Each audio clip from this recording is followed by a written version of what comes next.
The biggest superstars in sports were in attendance at the ESPY Awards last night, hosted by comedian Shane Gillis, who got a mixed reaction from the crowd. Take a look. Donald Trump wants to stage a UFC fight on the White House lawn. The last time he staged a fight in D.C., Mike Pence almost died. No, you don't have to do that. It was fine. I didn't write it. Actually, there was supposed to be an Epstein joke here, but as it got deleted. A bookie is what Bill Belichick reads to his girlfriend before bedtime.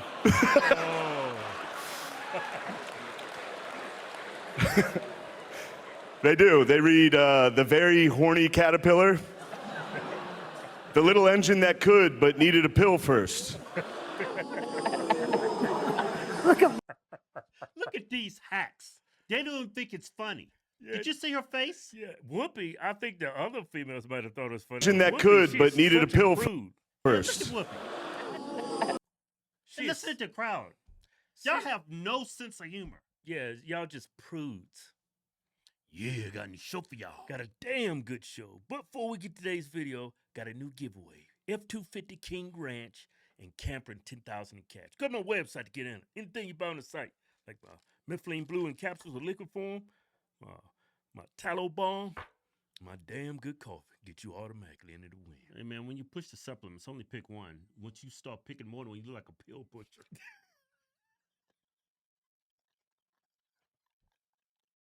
I mean, we got a lot of great stuff, but Yeah. look like a pill pusher. Like a, I ain't gonna say. But anyway, Shane Gillis is probably one of the, more like, no, he is like one of the top comedians right now. Yeah. Right? Yeah. And for her to have this face. Mm-hmm. You know why she has that face? Because she's pushing an agenda, a narrative. He's a white male and he's straight. Exactly. And she's trying to attack him. For what? Because deep down, she is a racist. Anybody that looks remotely conservative or Republican, or straight or white, they're going to attack you. Yeah. She's a comedian. Yeah. Look at Whoopi. You know, hosting an award show is a tough game. It really is. Yeah. They definitely not calling you. And so I'll ask you, you think he read that room correctly? No. He did? Basically, wait a minute. Read that room correctly. That's impossible to read that room because you got people from all walks of life. That's not his audience. There might be some fans of his in the audience, but overall, that's not his audience. That's going to be a tough room. Audience. Did he read the room? Does that make any sense? What do you mean? You think he's going to come up with jokes for that particular occasion? No, he's going to be who he is. Yeah. He's not going to change who he is. I think those jokes were neutral politically. Yeah. So, I think he read the room appropriately. Yeah. And I thought it was funny. And there's a lot of jokes that they didn't put in there. Mm-hmm. This dude was funny. Mm-hmm. You do an awards show, they're there to hear their name called.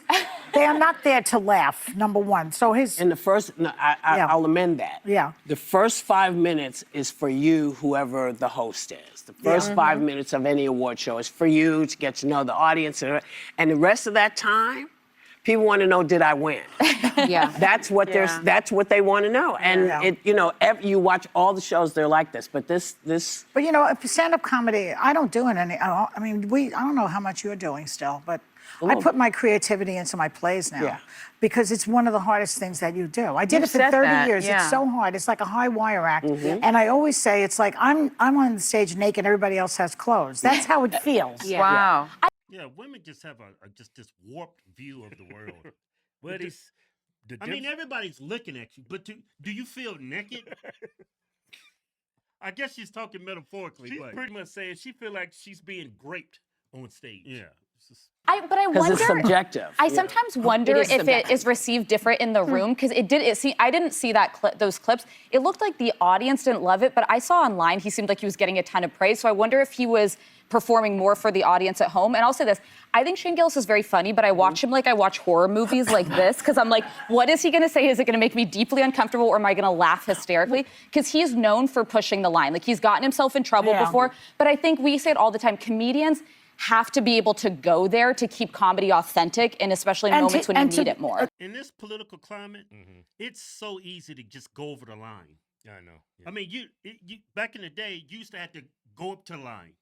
You know, but now just anything, you're already over the line. And this is how these women see his act at that show. Yeah, they but- feel like he went over the line. I don't think he went over the line. But I don't think they're doing a fair critique because it's one perspective. You're women. Yeah. Women have a totally different sense of humor when it comes to comedy. Yeah, when you look at female comedians, who the audience going to be? Females. You look at male comedians, who's the audience going to be? It's going to be primarily men. Yeah, but there's women, you know, it's like 50-50 depending on the comedian. But If you women, can- when you go see a woman comedian, that's all women in that audience. Yeah. I don't think they're giving them a fair critique. Yeah. We are the first line of defense against tyranny. Yeah. And all of this, Yeah. you can't squelch the comedians. Don't do it. It's a mistake because they will go after you. But one thing he did that I didn't like, and that was he said, I didn't write that joke. Yeah. Never do that. Johnny Carson was on the air for, I don't know, 100 years. Never once did he say the writer wrote that bad joke. I think that was his joke. That was his joke. That's just a tag to that joke to get an extra laugh. Yeah. You call yourself a comedian. Yeah. You think he actually didn't write that joke? Yeah. You are a total airhead. If I say a joke and when I'm on stage and it doesn't hit, I got something to back it up. Yeah. To tag it. If it hits hard, I got this to tag it to make it hit even harder. Yeah. If a joke doesn't hit, every comedian, if you're seasoned, you're gonna have something back up in case the audience doesn't laugh. Yeah. And it almost always works. And when you hear him, when you tell a joke and it's silence, you just say, "Man, I ain't write that joke." Yeah, and people start And laughing. people start laughing. Yeah. That I just bombed with. And if you watch, That's bad form. I watched the whole clip and Bad couldn't form. figure out, like it's hit and miss. It's a little like you're looking between your, eyes. He uses that line, like I didn't write it. That was a bad joke. That's a mistake. What I realized is overall, first of all, don't if know you're going to comedy. push the envelope, be brilliant and own the stage. Like a Dave Chappelle can deliver things that I feel dirty laughing at. Like he is so, but he's in charge. Like he's literally in charge. I think Shane Gillis is on the level of Dave Chappelle. Yeah, there's a lot of people on Dave Chappelle's level, but they give him more love because he's black. Yeah, huh? And that for them to say when he says, "Oh, I didn't write that joke," that's bad form. That's not y'all are not comedians. You have absolutely no idea what you're talking there's about. a science to comedy. Yeah. What I felt about Shane, and every time I watch him, is I can feel his nerves. He has tics that say like hell yeah, over and over. It's like in a speech. Well, when you're and then bombing- he keeps saying, That's part of his act. That's his style. That's who he is. well, the problem is though, still, if he then maybe redirected, because there were moments where you could give some genuine shout outs, like where you call out some of the amazing greats in that room without a joke following every one. He had to be starstruck. I was starstruck looking at, who was there. Call out a couple, quiet Well, moments. you and have then- to know how to work the room. I don't know if he was struggling knows with how the to do room. that. A lot of people. Shane Gillis doesn't know how to work the room. Shane Gillis don't know how to do crowd work. Are you kidding me? People are good That's at tough that. for him. Maybe I couldn't do it first and foremost. Maybe I missed it because I thought some of Damn it was right you funny. can't do Yeah, it. so I mean, some of it was. the Epstein joke, he said, I guess it got deleted. Probably deleted itself, right? Probably never existed, actually. Let's move on as a country and ignore that. I thought that was funny, and he actually you have poked to fun know at Aaron Rodgers, the story too. in order to get that joke. I think I think everybody knows about. Everyone knows that story. A lot of the evidence against Epstein, I'm sure it's gone. It's deleted. Right. About the Epstein story. Everybody never Shane- make that assumption. The Shane audience Gillis doesn't is- read what you read. No, That's but true. Shane Gillis is kind of part of. I don't like using these terms like the manosphere, like comedy. Like he's in a crowd. A lot of MAGA guys Is that follow a real him. word? Manosphere? I think it is, but I hate using manosphere, it. yeah. What is It's a term you lefties came up with. Yeah. The manosphere. Now you act like y'all don't even know what that means. People are so disingenuous. They're not genuine at all. Yeah. See, Where this white how guys far back- exist. The people who follow guys him exist in definitely it? knew Yeah. that joke, Yeah. and they're definitely mad about Epstein. Okay. Everybody's Yeah. mad about it. Manosphere. The manosphere. Is that only white men? No, but it's straight. It is straight. There you go. There you go. They hate white men. I'm telling you. They Men. do. He's straight men humor. Straight guys. Yeah. Straight guys were always funny. Was. No, y'all just don't want to laugh anymore because y'all so offended now. Yeah, everything's political. Everything's been politicized. So And these you don't jokes are not even political. Yeah, it was down the middle. Straight But women, and I Not think, all yeah. of them. The best audience. When I was a kid, they were always funny.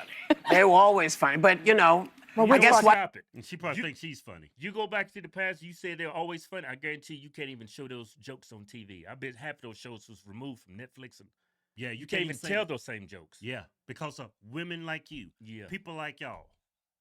Let me see what this fool got to say. White guys You have know. changed. We're talking about Don Rickles. She's talking about Don Rickles and George Yeah, Carlin. I'm talking about George Carlin. Yes, these very are funny. straight white guys, and I guess when you know how to do the material, you can make it work. Yeah.